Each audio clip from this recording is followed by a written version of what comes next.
nilikuwa mjamzito. Duol makedo ratich oganda Kenya National Commission on Human Rights okwedo midhiero mathoth mar nyiri mitere nyange kendo ok chwal lipot margi e kaunti ma Garissa ka gimedo ni en rocho ratich oganda. Romo mar jodak kod jolony e sekta mopogore e kaunti no noyangore ni kuom nyiri 187 kuomgi osetere nyange ka gin gik makelo kiondko kuom jodak. Kata kamano obila ojiw mondo kaw ondamo ne ruodhi moyie ni tim kamano odhi nyime e kuonde ma girito.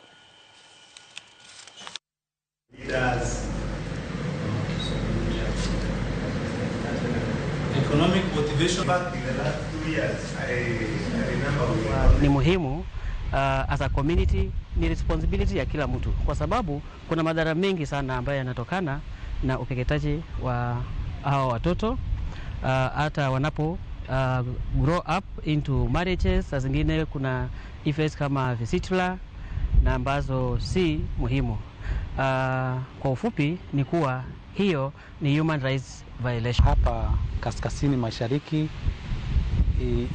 huwa inaendeleza mambo ya ukeketaji na ikawa muhimu tuongee na washikadau ndio tuzungumzie mambo ya ukeketaji, manake inakiuka haki ya wasichana na wanawake, na ni muhimu tuangalie usawa wa kila moja katika jamii. Wadhi kaunti ya Kisumu